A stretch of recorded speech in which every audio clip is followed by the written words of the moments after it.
بسم اللہ الرحمن الرحیم۔ السلام علیکم ناظرین۔ مطالعہ قرآن کے پروگرام میں آج ہم جس سورہ کا مطالعہ کریں گے سب سے پہلے وہ سورہ یوسف ہے، جو ہماری سوسائٹی میں بہت مشہور ہے۔ قرآن مجید نے بھی اس کو جو اس میں یوسف علیہ السلام کا قصہ بیان ہوا ہے اس کو احسن القصص کہا ہے۔ اس پر ہم اس کے مطالعے میں بات کریں گے، لیکن جیسے ہم نے عرض کیا تھا کہ قرآن مجید کی صورتیں جوڑا جوڑا ہیں، تو قرآن مجید کی سورہ یوسف 12 نمبر سورہ ہے، اور اس کے بعد اگلی سورہ رعد ہے جو 13 نمبر سورہ ہے۔ یہ دونوں صورتیں بھی اپنے مضمون کے لحاظ سے ایک جوڑا ہیں، اور دونوں کا موضوع ان نتائج کے حوالے سے انذار و بشارت ہے جو رسول اللہ صلی اللہ علیہ وسلم کی طرف سے اتمام حجت کے بعد آپ کے ماننے والوں اور نہ ماننے والوں کے لیے اسی دنیا میں نکلنے والے ہیں۔ استدلال کا طریقہ البتہ دونوں صورتوں میں الگ الگ ہے۔ پہلی سورہ یعنی سورہ یوسف جن حقائق کو پیش کر رہی ہے وہ یوسف علیہ السلام کی سرگزشت کے حوالے سے ہیں، دوسری میں وہی حقائق عقل و فطرت کے دلائل سے بیان کیے گئے ہیں۔ دونوں میں خطاب قریش سے ہے، اور ان کے مضمون سے یہ بالکل واضح ہے کہ یہ دونوں مکہ میں نبی صلی اللہ علیہ وسلم کی دعوت کے مرحلہ اتمام حجت میں نازل ہوئی ہیں۔ سورہ یونس اور سورہ ہود جن کا مطالعہ ہم نے آپ کے سامنے پچھلی 2 نشستوں میں پیش کیا تھا، ان میں سورہ یونس اور سورہ ہود کے حوالے سے بات کرتے ہوئے سورہ یوسف کے مضمون پر بھی ابتدائی بات ہو گئی تھی۔ سورہ ہود کے آخر میں اللہ تعالیٰ نے یہ ارشاد فرمایا تھا کہ وَقُلًّا نَقُصُّ عَلَيْكَ مِنْ أَنْبَاءِ الرُّسُلِ مَا نُثَبِّتُ بِهِ فُؤَادَكَ وَجَاءَكَ فِي هَٰذِهِ الْحَقُّ وَمَوْعِظَةً وَذِكْرَىٰ لِلْمُؤْمِنِينَ۔ اس میں آپ دیکھیں گے کہ بتایا گیا ہے کہ اللہ تعالیٰ فرما رہے ہیں کہ یہ جو ہم قوموں کی سرگزشتیں سنا رہے ہیں، اس میں اس کا مقصد آپ صلی اللہ علیہ وسلم کے دل کو مضبوط کرنا ہے، اور ان میں یہ بھی بتایا جا رہا ہے کہ ان میں آپ کے لیے حق واضح ہوگا، اور ایمان لانے والوں کے لیے بھی اس میں نصیحت اور یاد دہانی ہے۔ تو اسی کے حوالے سے ہم سورہ یوسف جو ہے اس کے جو مطالب ہیں ان پر ایک نظر ڈالتے ہیں۔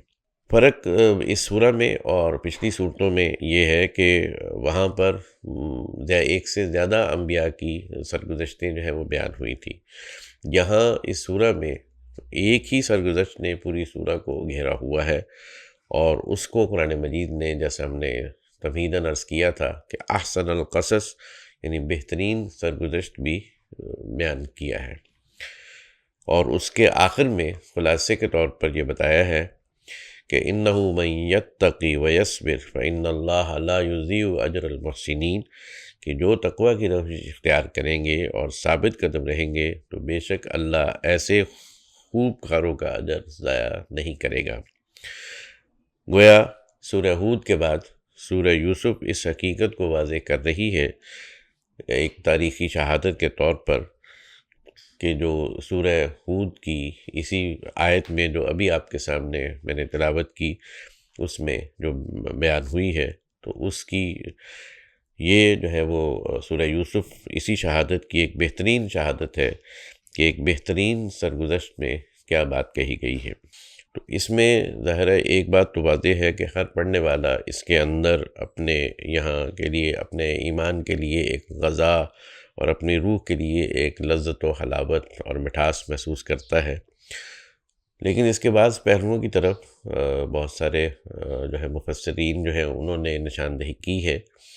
ہمارے بر صغیر پاک و ہند کے ایک عظیم مفسر ہیں امین احسن اصلاحی صاحب، انہوں نے اس حوالے سے کچھ پوائنٹس جو ہیں وہ اپنی تفسیر میں بیان کیے ہیں، ہم یہاں آپ کے سامنے ان کو پیش کر رہے ہیں۔ وہ لکھتے ہیں کہ یوں تو قرآن میں حضرات انبیاء علیہ السلام اور ان کی قوموں کے درمیان کشمکش کے جتنے واقعات بھی بیان ہوئے ہیں ان سب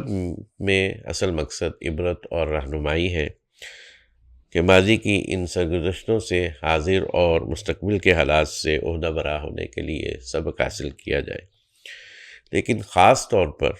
سورہ یوسف میں حضرت یوسف علیہ السلام اور ان کے بھائیوں کی سرگزشت جو ہے وہ تو ایک آئینے کی حیثیت رکھتی ہے، جس میں حضرت صلی اللہ علیہ وسلم کو پہلے سے وہ تمام حالات دکھا دیے گئے جو آپ کی قوم کے ہاتھوں آپ کو پیش آنے والے تھے۔ تفصیلات میں یہاں ہم نہیں جا سکتے، لیکن یہ ہے کہ آپ جب اس صورت کا مطالعہ کریں گے تو بہت ساری چیزیں آپ کے سامنے آئیں گی، تاہم یہاں پھر بھی چند باتوں کی طرف اشارہ کر رہے ہیں۔ دار الندوہ وہ جگہ ہے جہاں نبی صلی اللہ علیہ وسلم کے قتل کے مشورے ہوتے رہے، اور اس چرچ سے حضور صلی اللہ علیہ وسلم کا محفوظ رہنا، پھر غار ثور میں حضور صلی اللہ علیہ وسلم کا چھپنا، اور پھر مدینہ کو ہجرت فرمانا۔ مدینہ پہنچ کر آہستہ آہستہ آپ کو وہ وقار اور اقتدار حاصل ہوا کہ چشم فلک نے اس کی نظیر نہیں پھر دیکھی۔ آپ کی قوم کے با ایمان لوگوں کا مدینہ ہجرت کرنا اور وہاں ایک طاقتور حکومت کا قیام، اس حکومت کا عروج اور اہل مکہ کا اس کی اطاعت میں داخل ہونا، فتح مکہ کے موقع پر حضرت صلی اللہ علیہ وسلم کا اپنی قوم کے لوگوں سے یہ سوال کرنا کہ لوگوں بتاؤ میں تمہارے ساتھ کیا معاملہ کرنے والا ہوں۔ وہ بولے کہ آپ شریف بھائی ہیں اور شریف بھائی کے بیٹے ہیں۔ ان کے اس جواب کے بعد آپ نے فرمایا، میں تم سے وہی بات کہتا ہوں جو میرے بھائی یوسف نے اپنے بھائیوں سے کہی تھی، جاؤ تم آزاد ہو، تم پر کوئی الزام نہیں۔ ان تمام واقعات کو ذہن میں سامنے رکھتے ہوئے سورہ یوسف کا جب تدبر کے ساتھ مطالعہ کریں گے آپ لوگ، تو یہ پھر ساری سرگزشت حضرت صلی اللہ علیہ وسلم کی زندگی پر ایسے منطبق ہوتی نظر آئے گی کہ جس کو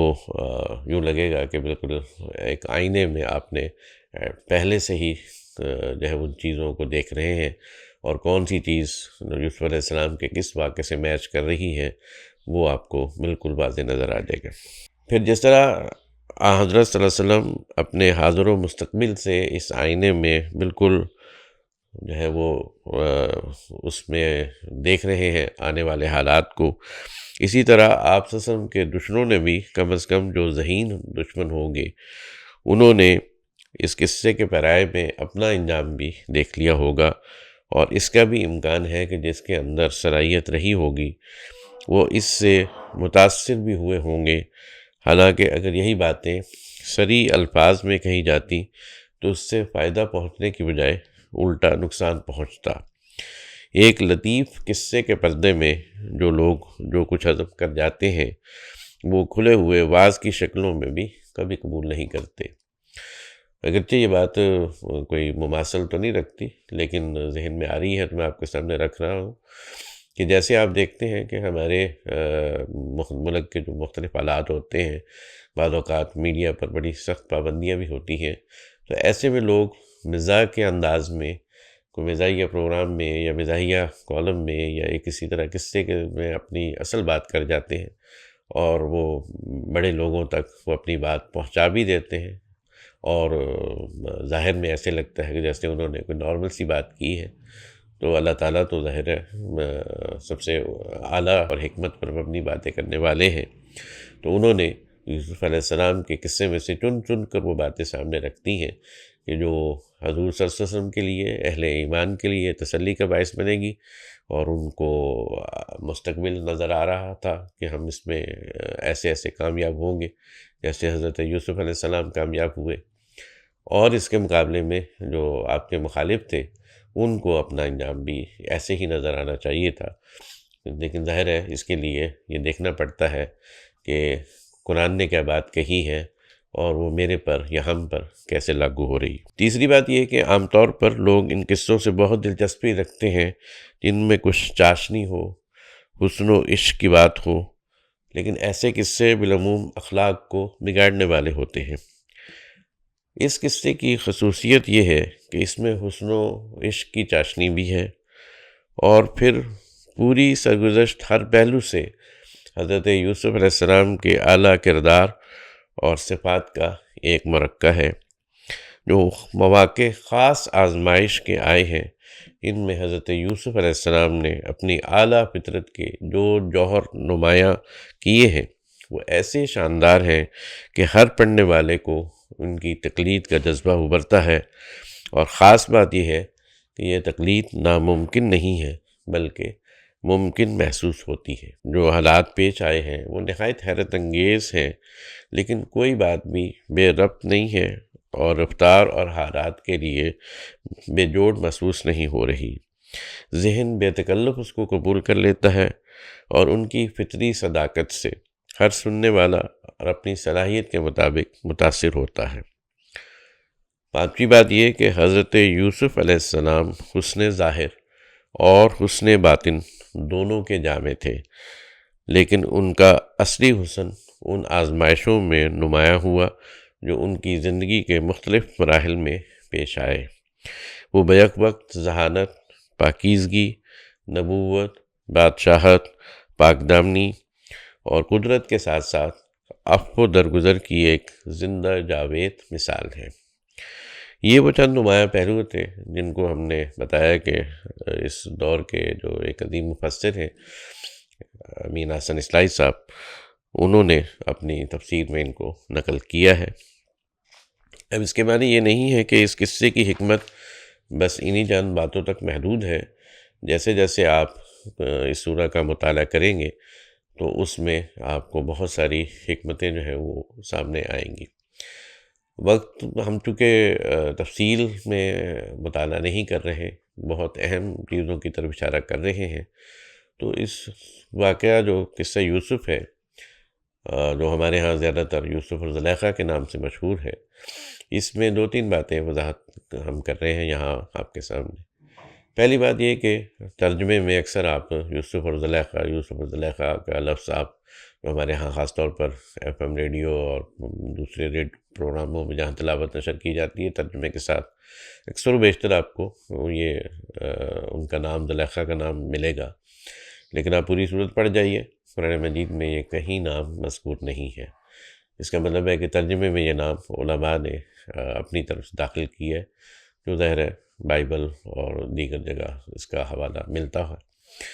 لیکن ہے کہ قرآن مجید کی اگر ہم بات کریں تو قرآن مجید میں ایک نام نہیں آیا تو پھر ہمیں اس نام کو ایسے ہی ہر جگہ مشہور نہیں کرنا چاہیے، اس کو نہیں کرنا چاہیے۔ دوسرا یہ کہ اس واقعے میں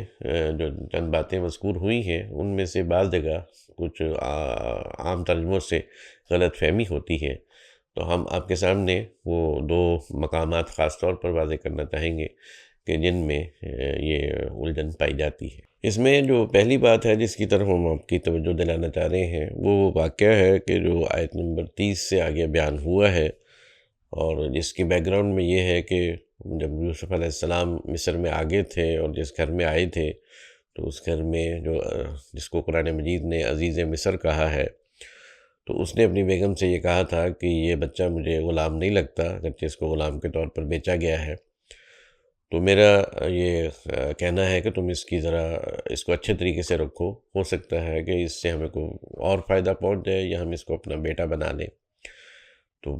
لیکن یہ کہ اس خاتون نے جو ایک حسین نوجوان کو دیکھا تو وہ اپنے جذبات کو کنٹرول نہیں کر سکی، تو اس نے اس کو رام کرنے کی، حضرت یوسف علیہ السلام کو رام کرنے کی اور اپنی طرف لانے کی بہت کوشش کی، یہاں تک کہ ایک دن دروازے بند کر لیے اور یعنی پوری طرح کوشش کی، جس کو آپ کہہ سکتے ہیں کہ ایک زبردستی کرنے کی کوشش کی۔ تو اللہ تعالیٰ نے حضرت یوسف علیہ السلام کو ان کی اس چال سے بچا لیا۔ تو جب وہ اپنے اس کام میں ناکام ہوئی تو اس کے بعد وہاں کے ماحول میں، جس کو ہمارے لیے تو وہ ایک قدیم ماحول ہے، لیکن وہاں کی جب ہم باتیں سنتے ہیں تو معلوم ہوتا ہے کہ وہ بالکل آج کے دور کی باتیں ہو رہی ہیں۔ تو وہ قدیم جاہلیت تھی تو یہ جدید جاہلیت ہے۔ تو قرآن مجید میں آتا ہے، میں اس کا ترجمہ آپ کے سامنے رکھ رہا ہوں تاکہ آپ کے سامنے وہ بات ہو جائے، اور پھر جو اصل بات ہے اس کی وضاحت کی ضرورت ہے وہ بھی آپ کے سامنے آ جائے گی۔ قرآن مجید میں آ رہا ہے، آیت نمبر 30 سے میں ترجمہ پڑھ رہا ہوں کہ شہر میں کچھ عورتیں آپس میں چرچا کرنے لگیں کہ عزیز کی بیوی اپنے غلام پر ڈورے ڈال رہی ہے، وہ اس کی محبت میں فریفتہ ہو گئی ہے۔ ہمارے نزدیک تو وہ کھلی حماقت میں مبتلا ہے، شاید نہیں جانتی کہ ایسے لوگ کس طرح رام کیے جاتے ہیں۔ ان کے فریب کا حال جب اس عورت نے سنا تو اس نے انہیں بلا بھیجا کہ وہ بھی اپنا ہنر آزما لیں، اور ان کے لیے ایک مجلس آراستہ کی، اور ان میں سے ہر ایک کو ایک ایک چھری دی، اور یوسف علیہ السلام سے کہا کہ ان کے سامنے آ جاؤ۔ پھر جب عورتوں نے ان کو دیکھا تو ان کی عظمت سے مبہوت ہو گئیں، اپنی بات اس سے منوانے کے لیے اپنے ہاتھ جگہ جگہ سے زخمی کر لیے، لیکن ناکام رہیں، اور بالآخر وہ سب پکار اٹھیں کہ حاشا للہ، یعنی اللہ کی قسم، یہ آدمی نہیں ہے، یہ تو کوئی بزرگ فرشتہ ہے۔ تو یہ جو ہم نے آپ کے سامنے ترجمہ پڑھا ہے، اس سے بالکل واضح ہو رہا ہے کہ جو ایک مشہور بات ہے کہ ان خواتین کے سامنے جب حضرت یوسف علیہ السلام آئے تو انہوں نے ان کے حسن میں مبہوت ہو کر گویا بے خیالی میں اپنے کاٹ لیے تھے اپنے ہاتھ، جبکہ یہاں یہ واضح کیا جا رہا ہے کہ وہ ایک پوری پلاننگ کے تحت ان کو آئی تھیں، اور انہوں نے عزیز مصر کی بیوی پر جو الزام لگایا تھا کہ تمہیں تو رام کرنا ہی نہیں آیا، ہم تمہیں رام کر کے دکھا سکتی ہیں، تو اس نے ان کو پورا موقع فراہم کیا کہ آؤ ذرا رام کر کے دکھاؤ۔ تو انہوں نے اپنے سارے حربے آزمائے، یہاں تک کہ جان یعنی خودکشی کی دھمکی بھی دے ڈالی، اور اس پر عمل کرتے ہوئے انہوں نے انگلیاں اور ہاتھ زخمی کر لیے، اور قرآن مجید نے جو الفاظ استعمال کیے ہیں قطعنا کے، اس میں ایک جگہ چھری چلانے کے نہیں ہیں بلکہ کئی جگہ سے کاٹنے کے ہیں، اس لیے ترجمے میں آپ نے دیکھا کہ جگہ جگہ سے زخمی کر لیے، کیا الفاظ ہم نے آپ کے سامنے پڑھے ہیں۔ تو اس میں بھی جب وہ سب یہ اس میں بھی ناکام ہو گئی تو مزید اپنے آپ کو بری کرنے کے لیے انہوں نے یہاں تک کہہ ڈالا کہ یہ تو انسان ہی نہیں لگتا، یہ تو کوئی فرشتہ ہے۔ تو یہاں جو ہمارے ہاں عام ایک ترجمے سے غلط فہمی پائی جاتی ہے، اس کو ہم نے آپ کے سامنے رکھنے کی کوشش کی ہے کہ یہ بات کس پس منظر میں ہو رہی ہے، اور یعنی اس کے پیچھے مقصد کیا تھا۔ اس کے بعد ہم ایک دوسری بات آپ کے سامنے پیش کرتے ہیں جو بھی عام طور پر اس کو تھوڑا سا مس انڈرسٹوڈ کیا جاتا ہے۔ جو دوسری بات ہے وہ اس واقعے میں ہے کہ جب یوسف علیہ السلام کے بھائی جو ہیں وہ آئے تھے قحط کے زمانے میں مصر میں، اور ان کو نہیں معلوم تھا کہ ان کا بھائی ہی اس کا سامنا کرنا پڑے گا، اور انہوں نے حضرت یوسف علیہ السلام نے پہچان لیا اپنے بھائیوں کو، اور ان کے ساتھ بہت اچھا سلوک کیا، اور ان سے پوچھا کہ آپ لوگ کتنے ہیں، اور انہوں نے بتایا کہ ایک بھائی کو ہم چھوڑ کر آئے ہیں۔ تو یوسف علیہ السلام نے آئندہ جو مالی امداد ہے اس کے لیے شرط رکھی کہ اس بار تو میں اس کا حصہ آپ کو دے رہا ہوں، نیکسٹ ٹائم آپ اس کو لے کر آئیں گے تو پھر اس کا حصہ آپ کو ملے گا۔ اب یہ بات یوسف علیہ السلام کے بھائیوں کو معلوم تھی کہ بڑی مشکل ہے، پہلے بھی ہم نے یوسف علیہ السلام کے معاملے میں باپ کے ساتھ دھوکہ کیا تھا، اور دھوکے سے ساتھ لے گئے تھے، اور پھر یہ شو کیا کہ ان کو تو بھیڑیا کھا گیا۔ اب جو دوسرے بھائی تھے وہ بھی یوسف علیہ السلام کے سگے بھائی تھے، باقی جو 10 بھائی آپ جانتے ہیں وہ دوسری والدہ سے تھے، تو اب ان کو مشکل تھا کہ یہ بڑا مشکل ہوگا، چنانچہ انہوں نے اپنے باپ کے سامنے جب یہ وضاحت کی کہ بادشاہ نے یہ فرمائش کی ہے، تو پھر انہوں نے ان سے عہد لیا کہ تم اس کو لے کر آؤ گے واپس، اور اس کے بعد وہ پہنچے بادشاہ کے دربار میں۔ اب بادشاہ نے ایک ترکیب جو ہے وہ حضرت یوسف علیہ السلام نے ایک ترکیب کے تحت اپنے بھائی کو روکنے کی کوشش کی، اور اس کے بعد جو ہے وہ اس ترتیب کے نتیجے میں ایک اور واقعہ پیش آ گیا، اور جو ہے اس میں جو 2 لفظ استعمال ہوئے ہیں، ایک سقایا کا لفظ ہے، اور ایک جو ہے وہ سواع الملک ہے۔ تو ہم آپ کے سامنے ترجمہ کر رہے ہیں آیت نمبر 69 سے، تاکہ آپ یہاں بھی بات کو پوری طرح سمجھ سکیں۔ اللہ تعالیٰ فرماتے ہیں کہ اور یہ لوگ جب یوسف کے حضور پہنچے تو اس نے اپنے بھائی کو خاص اپنے پاس جگہ دی، پھر تنہائی کے کسی وقت میں اس نے اسے بتایا کہ میں تمہارا بھائی ہوں، یعنی تمہارا بھائی یوسف ہوں، سو یہ جو کچھ یہ کرتے ہیں اب اس کا غم نہ کرو۔ پھر ان کی واپسی کے وقت جب ان کا سامان تیار کرایا تو اپنا پیالہ ازراہ محبت اپنے بھائی کے سامان میں رکھ دیا۔ اس کے بعد خدا کی قدرت سے ایسا ہوا کہ عین اسی وقت ایک پکارنے والے نے پکارا کہ قافلے والوں تم چور ہو۔ انہوں نے ان کی طرف پلٹ کر پوچھا تمہاری کیا چیز کھو گئی ہے؟ انہوں نے جواب دیا کہ ہم بادشاہ کا پیمانہ نہیں پا رہے۔ ان کے جمعدار نے کہا جو اس کو لائے گا اس کو ایک غلہ اونٹ جو ہے وہ زیادہ ملے گا، میں اس کا ذمہ لیتا ہوں۔ یوسف علیہ السلام کے بھائیوں نے کہا کہ خدا کی قسم تمہیں معلوم ہے کہ ہم اس لیے نہیں آئے کہ اس ملک میں فساد کریں، اور ہم چوری کرنے والے نہیں ہیں۔ یعنی بتانا یہ تھا کہ یوسف علیہ السلام نے جو اپنا پیالہ رکھوایا تھا اپنے بھائی کے اس میں، تو وہ انہوں نے ازراہ محبت کی کام کیا تھا۔ اب اسی موقع پر بادشاہ کے درباریوں کی طرف سے اعلان ہو گیا کہ بادشاہ کا جو پیمانہ ہے وہ نہیں مل رہا، تو اب تلاشی لی جائے گی۔ اور جب وہ تلاشی لی گئی تو انہوں نے سب کی تلاشی لی، اور وہ کسی کے پیمانے سے وہ بات نہیں ملی، لیکن جب یوسف علیہ السلام کے بھائی کی تلاشی لی تو وہاں سے وہ جو ہے اس کو نکال لیا۔ تو اب یہ جو ہے وہ اس نتیجے میں جو ہے وہ یعنی اللہ تعالیٰ نے فرمایا کہ یہ ترکیب ہم نے یوسف علیہ السلام کو سکھائی تھی، اور اس کے نتیجے میں وہ بھائی کو روکنے کے لیے ایک دلیل ان کے پاس آ گئی۔ چنانچہ اگلی آیات میں یہ بات اس طرح سے بیان ہوئی ہے کہ انہوں نے یوسف علیہ السلام کے بھائی کی خرجی سے پہلے سب کی خرجیوں کی تلاشی لینا شروع کی۔ پھر بادشاہ کا پیمانہ تو نہیں ملا، لیکن اس کے بھائی کی خرجی سے انہوں نے وہ پیالہ برآمد کر لیا جو یوسف علیہ السلام نے رکھا تھا یا رکھوایا تھا۔ ہم نے اسی طرح یوسف کے لیے اس کے بھائی کو روکنے کی تدبیر کر دی۔ یہ اللہ تعالیٰ اپنی طرف سے کہہ رہے ہیں، اس لیے کہ بادشاہ کے قانون کی روح سے وہ اپنے بھائی کو روکنے کے مجاز نہ تھے۔ یعنی جو بادشاہ کا قانون، جو ملکی قانون تھا، اس میں کوئی ایسی بات نہیں تھی کہ جس سے وہ اپنے بھائی کو روک دیتے، لیکن ان کی یہ تدبیر جو ہے اس کے نتیجے میں وہ روکنے کے قابل ہو گئے، کیونکہ اگلی آیات میں ہے کہ جب کہا گیا کہ کسی اور کو روک لیا جائے